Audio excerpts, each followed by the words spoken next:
Salut, ici Joël pour Randolph.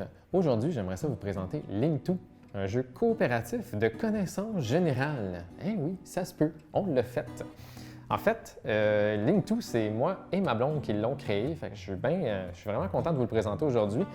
C'est un jeu qui m'est venu en tête quand j'étais animateur dans les bars puis que les gens me demandaient tout le temps un jeu de connaissances générales, mais ils étaient deux. Puis moi, je trouve qu'un jeu de connaissances générales à deux, c'est un peu plate, parce qu'on se pose une question, puis après ça, ben je l'ai-tu, je l'ai pas. Je trouvais ça plus fun si on pouvait trouver une façon de jouer en coop ensemble pour s'entraider à trouver les réponses.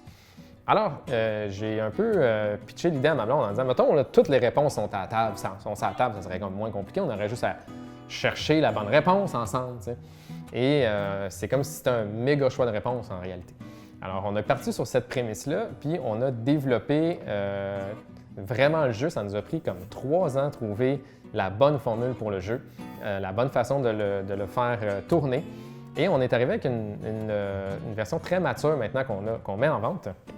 Vous connaissez déjà peut-être Link2 Voyage. Et avant, ça s'appelait Lynx. On l'a changé de nom parce qu'on a découvert que Lynx, c'est un jeu en Italie qui a fait ce nom-là. Fait qu'on a décidé de changer de nom maintenant, c'est pour ça que ça s'appelle Link2. Il y avait Voyage et donc Cuisine qu'on a fait les années dernières. Puis cette année, on sort Terre. Alors, dans Terre, on explore tous les aspects de la Terre.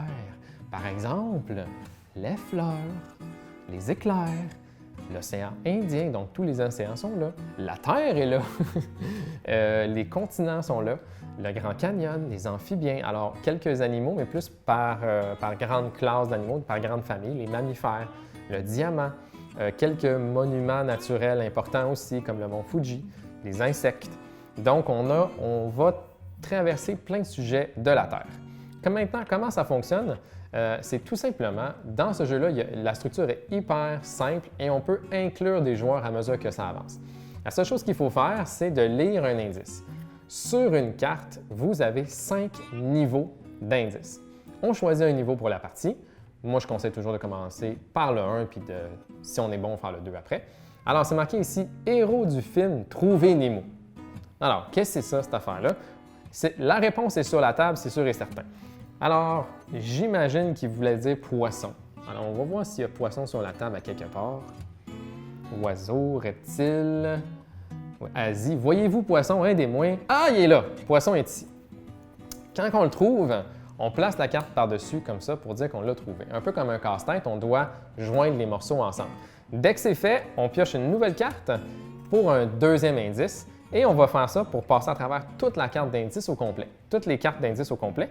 Mais en réalité, dans ce paquet, il y a 49 indices et sur la table, vous avez 50 cartes.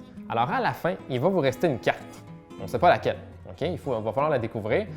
Et cette carte-là, imaginons que c'est crustacé, la carte qui me reste à la fin, bien, elle a un petit code.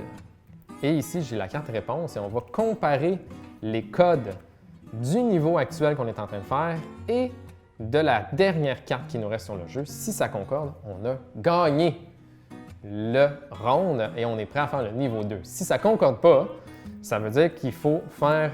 ça veut dire qu'on a une erreur à quelque part, on a des erreurs qui se sont glissées sur le jeu et là, on peut redéplacer les cartes. À tout moment dans le jeu, on peut déplacer les cartes en disant « Ah, sais-tu quoi? Je pense que cet indice-là, en fait, c'était plus ça, fait que ça donnerait ça. » On peut toujours déplacer les choses.